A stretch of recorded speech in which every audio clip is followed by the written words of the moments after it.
রাত হয়েছে ঘুমাবেন, ঘুমটা যদি নবীর সুন্নাহ মতো হয় আপনি প্রত্যেক সেকেন্ডে নেকি পাবেন ইনশাআল্লাহ। ইস্তেঞ্জা করবেন, ইস্তেঞ্জাটা যদি নবীর সুন্নাহ মতো হয় নেকি পাবেন ইনশাআল্লাহ। যদি আপনি খাবার খান, খাবার খাওয়াটাও যদি নবীর সুন্নাহ মতো হয় নেকি পাবেন। এমনকি স্ত্রী সহবাসও যদি আপনি করেন নবীর সুন্নাহ মেনে, তো তারপরেও নেকি হবে। আর কি চাইবো না? কাপড় চোপড় পরা, ওযু করা, গোসল করা, ব্যবসা বাণিজ্য, চাকরি বাকরি, আমাদের প্রফেশনগুলো যেগুলো আছে, দাওয়া, দিনের কাজ করা, দুনিয়ার কাজ করা, সবকিছুই ইবাদত হবে ইনশাআল্লাহ যদি একটা সুন্নাহ আমরা মেনে চলি। সেটা হলো নবী সাল্লাল্লাহু আলাইহি ওয়াসাল্লামের আদর্শ এবং তরিকা ফলো করে। তার তরিকা বাদ দিয়ে অন্য কোনো তরিকাকে ফলো করা যাবে? উত্তর হচ্ছে না। তার তরিকা বাদ দিয়ে অন্য কোনো তরিকা ফলো করা যাবে না। তবে সেই ব্যক্তির কথা নেওয়া যাবে যার কথা এবং কাজ রাসূল সাল্লাল্লাহু আলাইহি ওয়াসাল্লামের সাথে মিলে যায়। কোনো সমস্যা আছে? কিন্তু কোনো ব্যক্তি যত বড়ই হোক না কেন, তার কথা এবং কাজ যদি রাসূল সাল্লাল্লাহু আলাইহি ওয়াসাল্লামের সাথে না মিলে, তাহলে সেটা নেওয়া যাবে না। আল্লাহ পাক দুনিয়াতে পাঠিয়েছেন তার ইবাদত করার জন্য। আর ইবাদত মানে শুধু নামাজ, রোজা, হজ, যাকাতি নয়, বরং আপনার পারিবারিক জীবন থেকে শুরু করে অর্থনৈতিক জীবন, ব্যবসা বাণিজ্য এবং পলিটিক্যাল লাইফ সবকিছু ইবাদত ইনশাআল্লাহ, যদি আপনি নবীর তরিকা মতো করতে পারেন। এখন একটা প্রশ্ন আসবে, এই ইবাদতটা কি আমরা শুধু ব্যক্তি জীবনেই করব, ইবাদতের জীবনেই করব, না পুরো জীবনে করব? এখন এই দাওয়াতটার খুব বেশি প্রয়োজন। আমরা অনেকেই নামাজ পড়ি কিন্তু শুধু ভাই আছি না? নাই। অনেকে তাহাজ্জুদ পড়েন কিন্তু ঘুষ খান, আছেন না? অনেকে মাশাআল্লাহ দান সদকা করেন, ভালো কাজও করেন, আবার বেপরদায় চলেন, এমনটা আছে না? এখানে বুঝতে হবে যে ইবাদত মানে শুধুমাত্র নামাজ, রোজা, হজ, যাকাতি নয়, বরং ইবাদত মানে আপনার জীবনের প্রতিটা ক্ষেত্র ইবাদত ইনশাআল্লাহ। যখন আপনি নামাজ, রোজা, হজ, যাকাত করছেন, তাসবিহ, তাহলিল, জিকির, আজকার করছেন, এগুলো ইবাদত হচ্ছে আলহামদুলিল্লাহ। একই সাথে যখন আপনি ব্যবসায় আসবেন, তখন মাপে কম দেওয়া যাবে না, তখন পণ্যে ভেজাল দেওয়া যাবে না, তখন আপনি মিথ্যা কসম খেয়ে পণ্য বিক্রি করতে পারবেন না, তখন আপনি মজুদ করতে পারবেন না, কৃত্রিম সংকট তৈরি করতে পারবেন না। এখানেও আপনাকে সুন্নাহ ফলো করতে হবে। যদি এখানে গিয়ে আপনি রাসূলের সুন্নাহ ফলো না করেন, আল্লাহর বিধান আপনি না মানেন, তাহলে ইবাদত বন্দেগীর জীবনে লা ইলাহা ইল্লাল্লাহ থাকলেও ব্যবসা বাণিজ্যের জীবনে লা ইলাহা ইল্লাল্লাহ নাই। আমার কথা কি বোঝা যায়? একটু হলেও কি বোঝা যায়? আচ্ছা, আবার পারিবারিক জীবনে গেলেন, সেখানে আপনার সন্তান নামাজ পড়ছে না, আপনার মেয়েরা পর্দা করে না, স্ত্রীরা পর্দা করে না, তাহলে পরিবারের জীবনে লা ইলাহা ইল্লাল্লাহ মুহাম্মাদুর রাসূলুল্লাহ কিন্তু নাই, ইবাদতের ক্ষেত্রে আছে। আবার আপনি সমাজ জীবনে গেলেন, এখানে আপনি আল্লাহর বিধানকে পাশ কাটিয়ে বা আল্লাহর বিধানকে বাদ দিয়ে পশ্চিমাদের বিধান চর্চা করছেন, তার মানে এই জীবনে কিন্তু লা ইলাহা ইল্লাল্লাহ নাই। তো লা ইলাহা ইল্লাল্লাহ মুহাম্মাদুর রাসূলুল্লাহ কি শুধুমাত্র নামাজেই, না পুরো জীবনে পালন করতে হবে? এটাই হচ্ছে সেই আয়াতের ব্যাখ্যা। আল্লাহ পাক বলেন উদখুলু ফিস সিলমি কাফা, তোমরা পরিপূর্ণরূপে ইসলামে প্রবেশ করো। এখন ইসলামে পরিপূর্ণ প্রবেশের মানে হচ্ছে জীবনের একটা ক্ষেত্রে নয়, জীবনের সমস্ত ক্ষেত্রেই কোরআন এবং সুন্নাহকে ফলো করতে হবে। আল্লাহ পাক আমাদের সবাইকে তৌফিক ইনায়াত করুন, আমিন।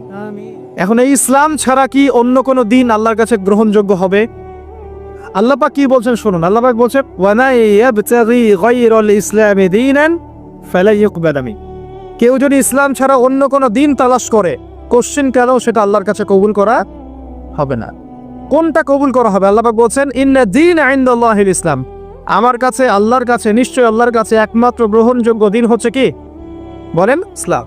আর ইসলাম আল্লাহর কাছে একমাত্র গ্রহণযোগ্য দিন, এটা বাদ দিয়ে অন্য কোনো দিন কবুল হবে না। কেউ যদি তালাশ করে তাহলে সে ক্ষতিগ্রস্ত হবে। এবং এই ইসলামের মূল ভিত্তি হচ্ছে কোরআন এবং সুন্নাহ। এবং এই কোরআন সুন্নাহকে আমরা শুধু জীবনের এক ক্ষেত্রে বাস্তবায়ন করলে হবে না, সামগ্রিক জীবনে বাস্তবায়নের চেষ্টা করতে হবে। আল্লাহ পাক সবাইকে তৌফিক ইনায়াত করুন, আমিন। এবার আসেন যে এর ভিত্তিগুলো কি কি, এটা আমরা পাবো অন্য একটা হাদিস থেকে।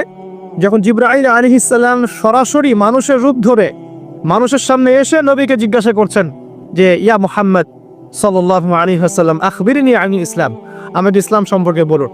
নবী সাল্লাল্লাহু আলাইহি ওয়াসাল্লাম বলেন আল ইসলাম, ইসলাম হচ্ছে আন তাশহাদা আল্লা ইলাহা ইল্লাল্লাহ ওয়া আন্না মুহাম্মাদান আবদুহু ওয়া রাসূলুহু। ইসলামের প্রথম পিলার হচ্ছে তুমি সাক্ষ্য দিবে আল্লাহ ছাড়া কোনো মাবুদ নাই এবং মুহাম্মদ সাল্লাল্লাহু আলাইহি ওয়াসাল্লাম আল্লাহর বান্দা এবং রাসূল। 2 ওয়া আন তুকিমাস সালাত, তুমি সালাত কায়েম করবে। 3 ওয়া আন তুতিয়াজ যাকাত, তুমি যাকাত প্রদান করবে। 4 ওয়া তাসুমা রমাদান, রমজান মাসে সওম রাখবে। হজ করবে যদি তোমার সামর্থ্য থাকে, সামর্থ্য না থাকলে নয়, সামর্থ্য থাকলে তুমি হজ করবে। এই 5টা হচ্ছে ইসলামের মৌলিক পিলার। কয়টা পিলার ভাই? 5টা। ইসলামের মৌলিক পিলার 5টা, ইমানের কয়টা? 6টা। মনে রাখবেন, ইসলামের পিলার কয়টা? 5টা। ইমানের কয়টা? 6টা। ইমানের 6টা হচ্ছে: 1 আল্লাহ বিশ্বাস, 2 ফেরেশতা মণ্ডলীতে, 3 আল্লাহর কিতাবগুলোতে, আসমানি কিতাবসমূহ, 4 নবী রাসূলগণ, 5 পরকাল, এবং 6 তাকদীর বা ভাগ্যের ভালো মন্দ। এই 6টার প্রতি মনে বিশ্বাস করলে, মুখে স্বীকার করলে এবং কাজে বাস্তবায়ন করলে একজন ব্যক্তি মুমিন হয়, আলহামদুলিল্লাহ। ঠিক আছে? তো ইসলামের 5টা ভিত্তি দিকে একটু তাকাই, আমরা এক নজর দেই। প্রথমটা কালিমা। আমরা কি সবাই কালিমার মর্ম হাকিকত বুঝি?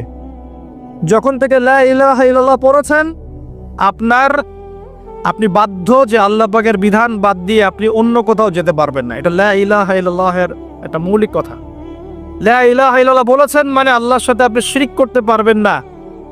মুহাম্মদুর রাসূলুল্লাহ যখন বলেছে, তার মানে আপনি সুন্নতের বাইরে কোনো বেদাত করতে পারবেন না। আমি বুঝতে পারছি? যখন লা ইলাহা ইল্লাল্লাহ বলেছে ওরা যাবে না, আল্লাহর বিধানের বাইরে যাওয়া যাবে না। যখন মুহাম্মদুর রাসূলুল্লাহ বলেছেন, তখন নবীর তরিকা সুন্নত বাদ দিয়ে অন্য তরিকার বেদাতে যাওয়া যাবে না। এখন আমরা তো দুঃখজনক যে আমরা আসলে মুসলিম পরিবারে জন্মগ্রহণ করেছি ঠিকই, কিন্তু আমরা শিরক বুঝি না। কি বুঝি না? শিরক বুঝি না। এখন মুসলিমরা আল্লাহ ছাড়া অন্য কারো কাছে চায় না। মুসলিমরা আল্লাহ ছাড়া অন্য কাউকে সেজদা করে। মুসলিমরা আল্লাহ ছাড়া অন্য কারোর জন্য নজর মারত করে। মুসলিমরা গায়রুল্লাহর নামে এখন জবাই কিন্তু করে। হাতে বালা পরে ঘোরে, খুলে না। কেন? খুললে তার ক্ষতি হয়ে যাবে এই ভয়ে। মুসলিমরা এখন ছবি মূর্তির উপাসনা শুরু করেছে, করে না? করেছে কি করে না? এবং কোনো কোনো ক্ষেত্রে এগুলোকে প্রতিষ্ঠা করার প্রয়াস দেখা যাচ্ছে সমাজে নিয়ে। আরও আছে, মুসলিমরা এখন ভাগ্য গণকের কাছে যায় না? এ হাত দেখে দাও, ভাগ্য দেখে দাও। মুসলিম রাশি ফলে বিশ্বাস করে। রাশি ফল, অমুকের রাশি কি, তমুকের রাশি কি, আজকে কি হবে, কালকে কি হবে, তাই না? এগুলোতে বিশ্বাস করে। মুসলিমরা যুগ বা সময়কে গালি দেয়। মুসলিমরা বাতাসকেও গালি দেয়। মুসলিম অনেক সময় দেখা যায় আল্লাহ ছাড়া অন্য কারোর কাছে দোয়াও করে এবং আশা করে যে অন্য কোনো মৃত মানুষ তাকে সন্তান দিতে পারবে, পরকালে পার করায় দিবে। এগুলো মুসলিমরা ভাবে না? এই শিরকগুলো সমাজের মধ্যে নাই। সমাজে এখন একটা নতুন শিরক আসছে। নতুন না, আসলে এটা প্রাচীন, কিন্তু এখন চর্চা বেড়েছে। চর্চাটা খুব বেড়েছে। এটা হচ্ছে এই যে তাবিজ কবজ কুফুরি কালাম করার শিরক। এটা করে না? তাবিজ করা, কবজ করা, এই যে জাদুটোনা বানটোনা করা, এই কাজগুলো মানুষ করে না? এগুলো যে ব্যক্তি করবে সে ব্যক্তি মুশরিক হয়ে যাবে, শিরক করে ফেলবে। আর একটা আধুনিক শিরক আসছে। কি শিরক? আধুনিক। এটা আধুনিক কেন বললাম? এটা এই যে 1200 বছর থেকে এই শিরকটা খুব কম ছিল। বিগত 200-300 বছর থেকে এই শিরকটা একদম আকাশচুম্বী। সেটা হলো যে মুসলিমরা অমুসলিমদের আদর্শ ধারণ করছে, আর অমুসলিমরা চাপিয়ে দিচ্ছে যে আল্লাহ পাক যেগুলো হালাল করেছেন সেগুলো তারা হারাম করে দিচ্ছে, আর আল্লাহ পাক যেগুলোকে হালাল করেছেন সেগুলো আল্লাহ পাক যেগুলো হারাম করেছেন ওগুলো তারা হালাল করে নিচ্ছে। মানে আল্লাহর হালালকে মানুষ হারাম করছে, আল্লাহর হারামকে হালাল করে দিচ্ছে, মানে অপোজিট করছে। তো এই কাজটাকে মুসলিমরা করছে না এখন। একটু বলেন তো, সুদ কি হালাল না হারাম? আমরা এটাকে হালাল করি নাই, বরং ফরজ করে নিয়েছে। মাদক দ্রব্য কি হালাল না হারাম? আচ্ছা, হারাম যদি হয় তা আমরা কেন খাচ্ছি? আমরা হালাল করছি কেন? আমরা কেন হালাল করছি? জিনা ব্যভিচার কি হালাল না হারাম? আমাদের কাছে ফ্রি মিক্সিংটা এখন কমন। ফ্রি মিক্সিং অ্যাফেয়ার্সগুলো কমন। অ্যাফেয়ার্স করে না এমন ছেলে পেলে খুঁজে পাওয়া যায় না। অপসংস্কৃতি অনুসরণ করা আমাদের জন্য কি হালাল না হারাম? আর আমাদের যত সংস্কৃতি দেখবেন, বেশিরভাগই দেখবেন বাইরের সংস্কৃতি। বাইরে থেকে আমদানি করা বস্তা পচা সংস্কৃতি আমাদের। এই যে কয়দিন আগে ওয়ার্ল্ড কাপ শেষ হয়ে গেল, এই ওয়ার্ল্ড কাপ কি আমাদের সৃষ্টি করা নাকি অন্যদের? আমি একটা হিসেব করেছিলাম, এক লেকচারে বলেছিলামও, এখন অনলাইনে আসবে। এই ওয়ার্ল্ড কাপ যে সবগুলো ম্যাচ দেখেছে, মানে কয়টা ম্যাচ? 64টা ম্যাচ মনে হয়। যতগুলো ম্যাচ যদি সবাই দেখে থাকে, তাহলে এই 1.5 ঘন্টা করে হিসাব করলে সে তার পুরো হায়াতে 4 দিন নষ্ট করেছে। কয়দিন?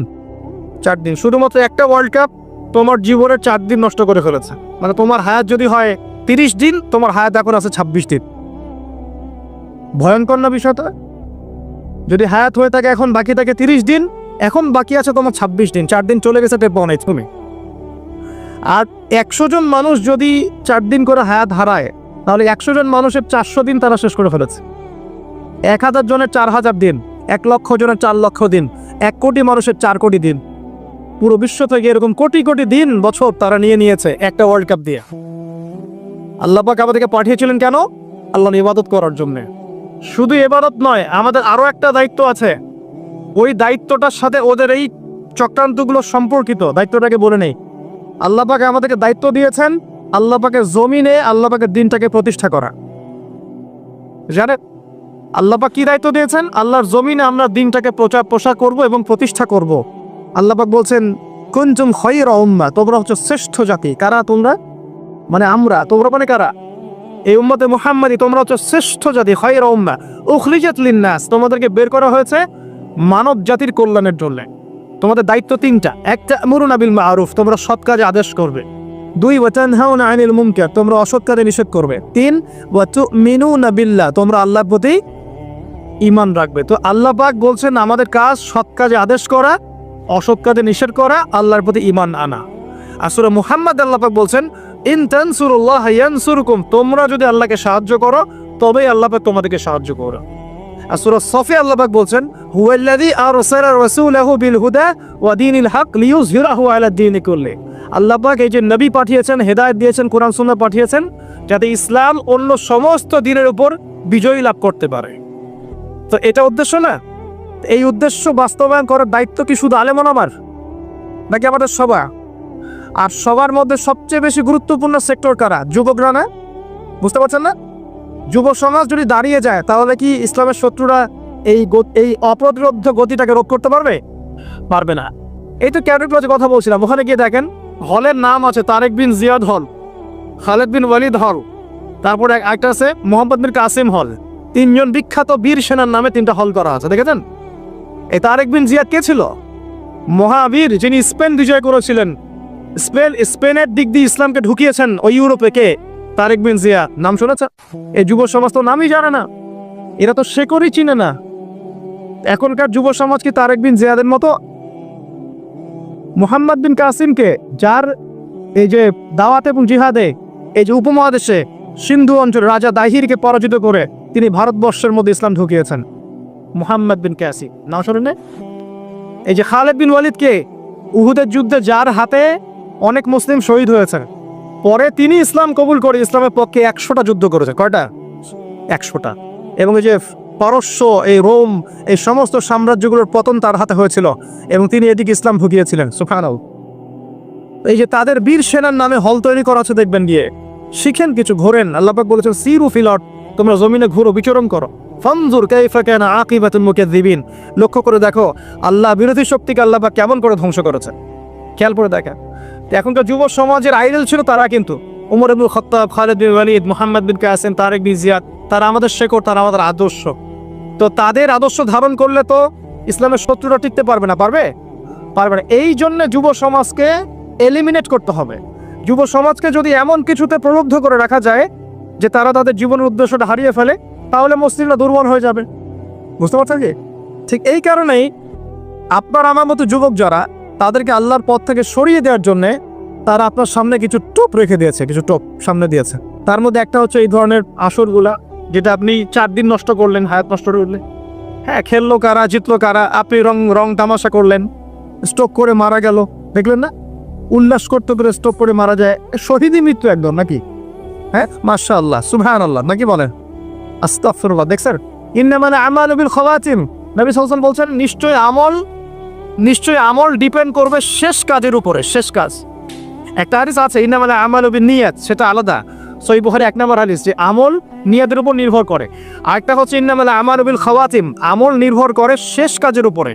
মানে আপনি ভালো কাজ করছেন, শেষ বয়সে গিয়ে আপনি খারাপ হয়ে গেলেন, তাহলে তাকদীর আপনার উপর বিজয়ী হয়েছে। শেষ বয়সে যে কাজগুলোতে ইন্তেকার করেছেন ওর উপর হিসাব হবে ইনশাআল্লাহ। এখন খারাপ কাজ করছে, তওবা করে ফিরে আসতে, আবার ভালো কাজ করা শুরু করলে, এই ভালো কাজ করতে করতে মৃত্যু হয়ে গেলে এর উপরে আপনার হিসাব হবে ইনশাআল্লাহ। এখন এই যে আর্জেন্টিনা জিতছে, উল্লাসে মারা গেল, এখন কিসের উপর উঠবে চিন্তা করা। নিঃসন্দেহে আল্লাহু আলাম, আমাদের মত এটা, আল্লাহ ভালো জানেন, যে যেহেতু তাদের অনুসরণ করেছে, আর নবী সাল্লাল্লাহু আলাইহি ওয়াসাল্লাম বলেছেন যে যাকে ভালোবাসবে সে তার সাথে কি করবে? কিয়ামতের মাঠে থাকবে। তাহলে যদি মেসি এই অবস্থায় মারা যায় কাফের অবস্থায়, তাহলে এই অনুসারী সবাই তার সাথে হাসর করবে। আর মেসি তো সুপারিশ করবে আমাদের জন্য নাকি? হ্যাঁ, করবে না? তাহলে ছবি টবি লাগিয়ে রাখছি কেন বাসার মধ্যে? চিন্তা করতে পারবেন না, মানুষ এখন এত বিভোর হয়ে থাকে এগুলোতে। তারা যা খাবে তারা তাই খাবে, তারা যা পরবে তারা তাই পরে, তারা যেমন করে চুল কাটে তারা তেমন করে চুল কাটে, তারা যেমন করে হাঁটে তারা তেমন করে হাঁটে। মানে আশ্চর্য। এটা এই কারণে হয়েছে যে আমাদের শেকড়টা আমরা ভুলে গেছি। আমাদের সামনে যে একজন বিশ্বের সর্বশ্রেষ্ঠ মহামানব আছেন মুহাম্মদ রাসূলুল্লাহ সাল্লাল্লাহু আলাইহি ওয়াসাল্লাম, তার সুন্নাহ আরশে পড়ে আছে, এটা আমরা চোখে পড়ছে না। আস্তাগফিরুল্লাহ, আল্লাহ পাক মাফুর আমাদেরকে।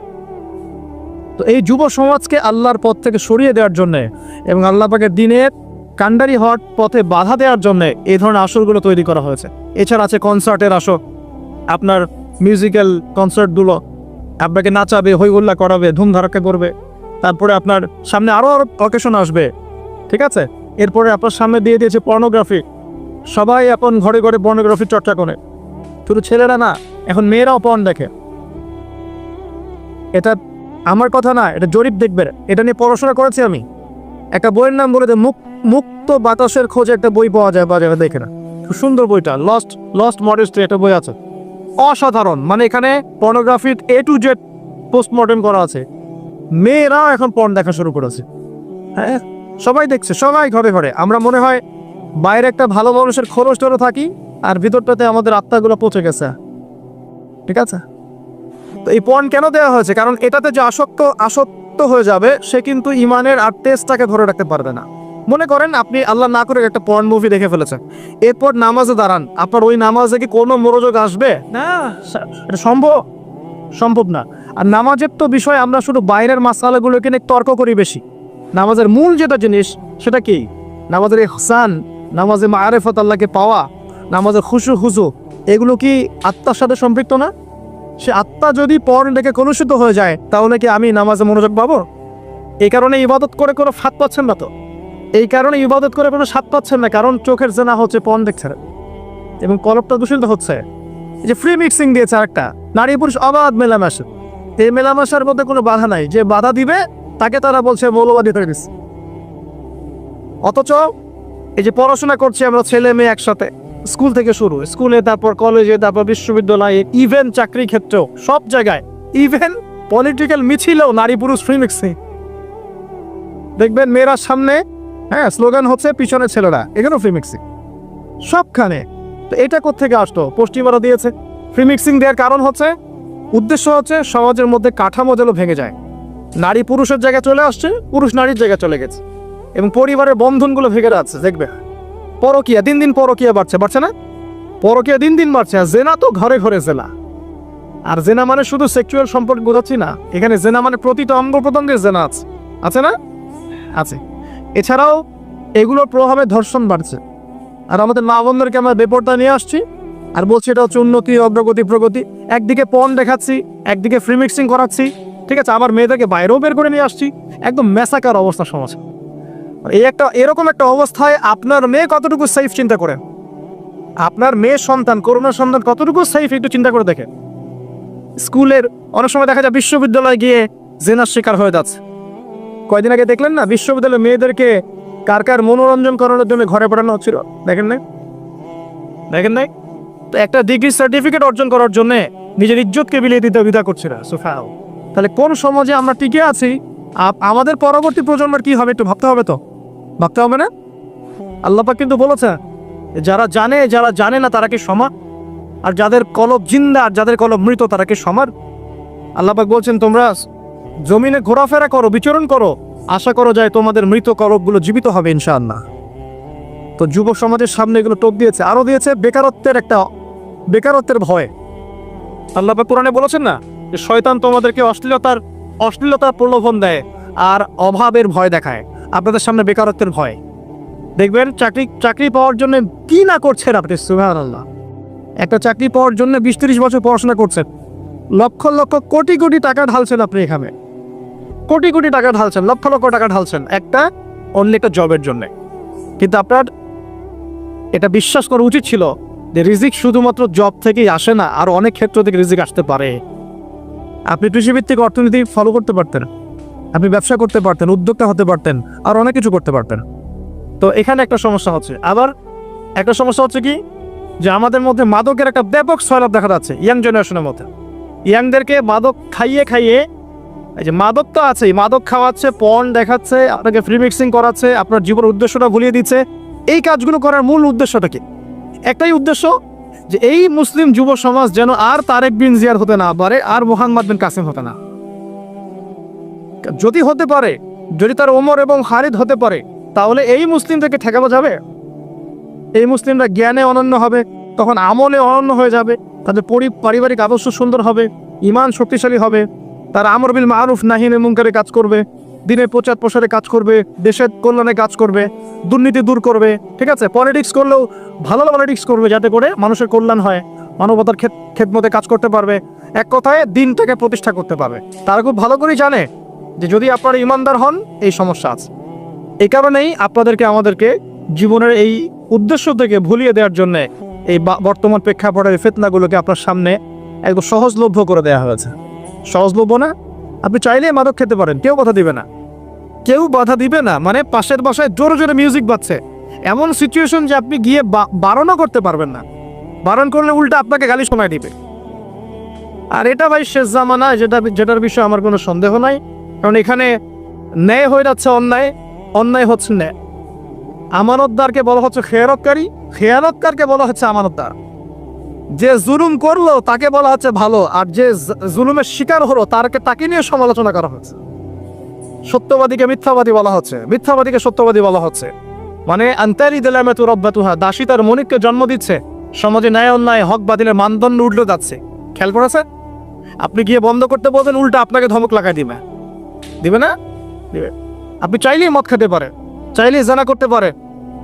একবার জেনা করতে 1500 টাকাও লাগে না এখন। জি, এমন বহু জায়গা আছে, এগুলো তো মানুষকে গিয়ে গিয়ে শিখতে হয় না, সব তো চোখের সামনে দেখাই যায়। পেপার, পত্রিকা, প্রিন্ট, ইলেকট্রনিক মিডিয়া খুলে দেখেন, সব দেখাই যায়। ভার্চুয়াল মিডিয়ার জগৎ এখন 1000, 1500, 500 টাকার বিনিময়ে মানুষ জেনা করতে পারে। এই অবস্থা আমরা বসবাস করছি। আর এগুলো যখন বাড়বে, তখন কি সমাজে ধর্ষণ বাড়বে না?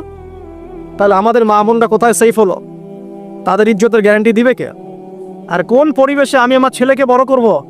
আমার ছেলে যখন বাসা থেকে বের হবে, সে কি শিখবে? আজকে থেকে 20 বছর আগে যে ফিতনাগুলো ছিল, যখন আমরা ছোট ছিলাম, এই 20 বছরে কি ফিতনা বেড়েছে না কমেছে? কত গুণে বেড়েছে, অল্প না বেশি? চিন্তা করবেন, এমনি ভাববেন।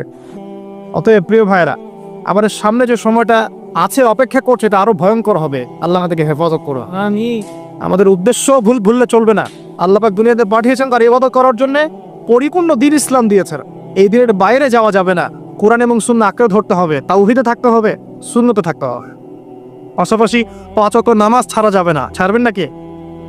আর আল্লাহর ওয়াস্তে নামাজটাকে ধীর স্থিরভাবে পড়ার চেষ্টা করুন। 3G, 4G, 5G নামাজ পড়েন না।